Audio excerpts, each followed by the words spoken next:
Hi there, it's Daily Insights on Business and Branding, and today I'll share with you why does growth takes time for businesses and brands, for personalities in general. And I wrote down a couple of thoughts for you. So growth takes time for a reason. We are acclimatizing and preparing for reaching the top. If we had been dropped at the top of the mountain, we would have passed out immediately. And that's true, because we have to be prepared for reaching the point we are going towards.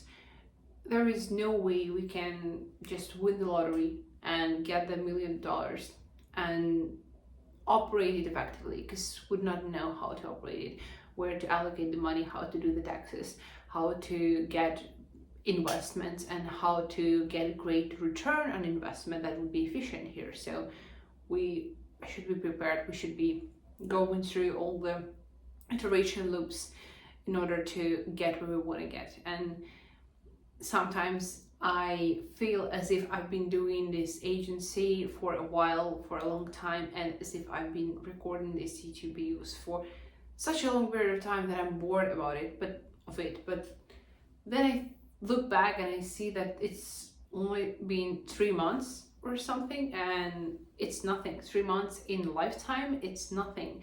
It's not an experience yet. It's just too little time to get where we want to get.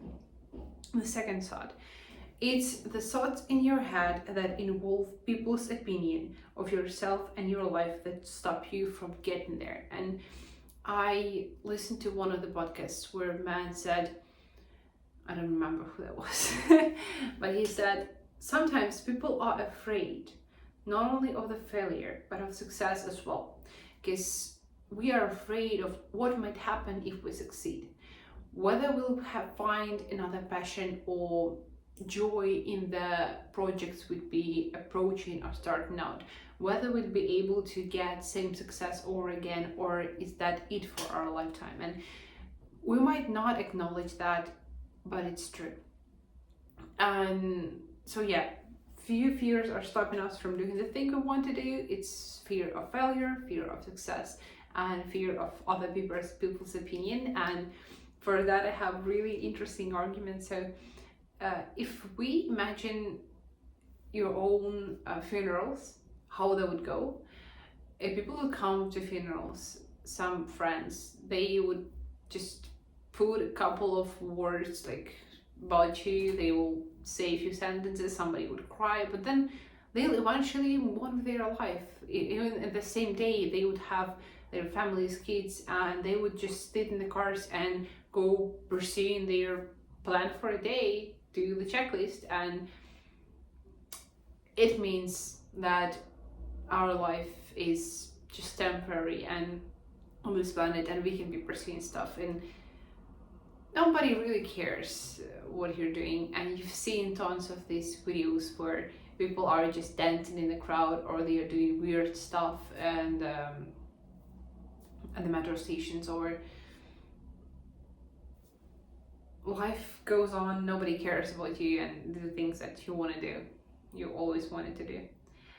The second thing is, it also takes time to succeed, because there are unteachable lessons that you can only go through yourself. That's true. Some lessons you can't teach, because when you are, let me think of one. When people are telling you that you should be signing contracts, let's go back to previous videos. Everybody says, yeah, it's clear, like it's obvious, we all should be signing contracts for all the projects that we are making. And then sometimes you neglect your documents, you neglect your accounting or taxes or things, and you get fines, and you might as well get sued for not using some intellectual property correctly or something. I'm talking about this designs here especially. And when you actually get threatened by the client to get sued, you'll finally get the lesson that you should be, following the rules. You should be doing the documents, you should be doing the contracts, and all, up to the book. So it takes personal experiments or experience of your close people, because if you haven't suffered from these lessons, you won't value the lesson at all. And that was maybe a stupid example that I presented here, but there are others, like on how you should be treating your team. Sometimes when I get emotional, when I'm upset or when I'm angry or something went wrong and team would address me,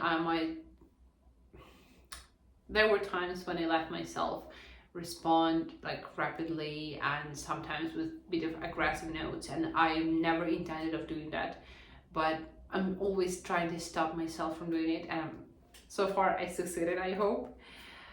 But I never know how team would view me and whether they would lose respect for me, or whether, I don't know how to put it, but it's hard to teach somebody be a leader of a team or to be a great teammate, because you should be going through these loops of iterations and experiments to figure out who you actually are, what type of leader you are. And it takes time, and it takes lessons, and it takes patience. It takes it all. The next thing that I wrote down is, the worst prison in the world is having the talent and intelligence to achieve something great, but lacking the courage to go out and do it.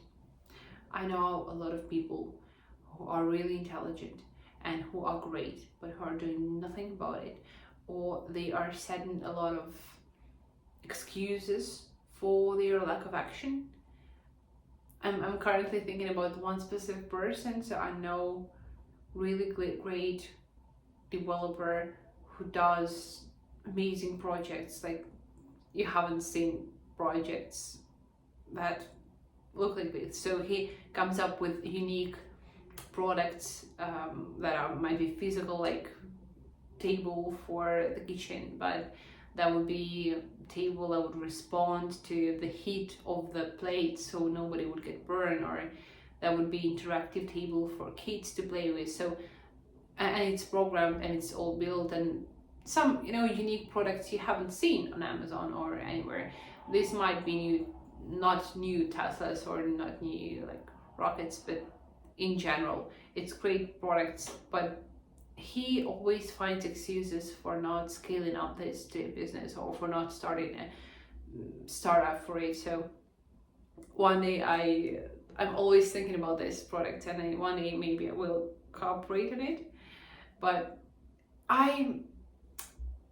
it's such a shame that he's not pursuing his startup or company. I'm always thinking about it. I would do that instead of him, maybe.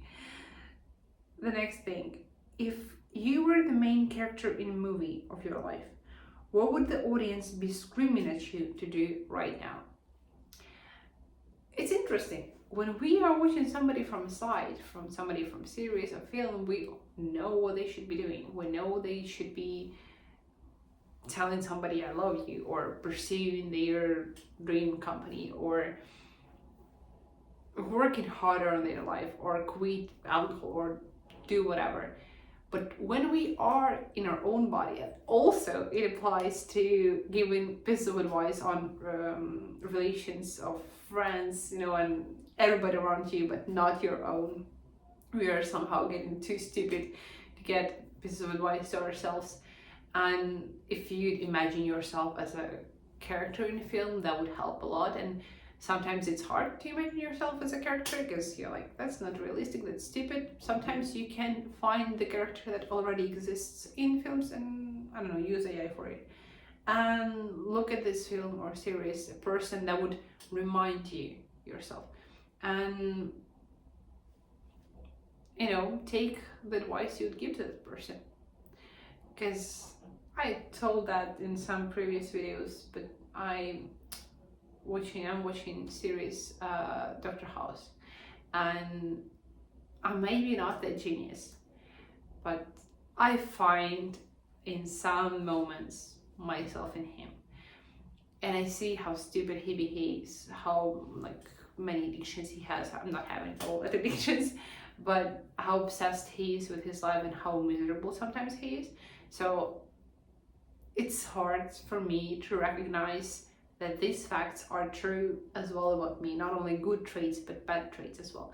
And I obviously can see the episode wise I would give to him, but sometimes I skip that for myself. So these are all the insights I have for today. Pretty general, not brand based. Maybe tomorrow I'll get back with something more brand specific. Have a nice day, and I'll see you tomorrow. Bye.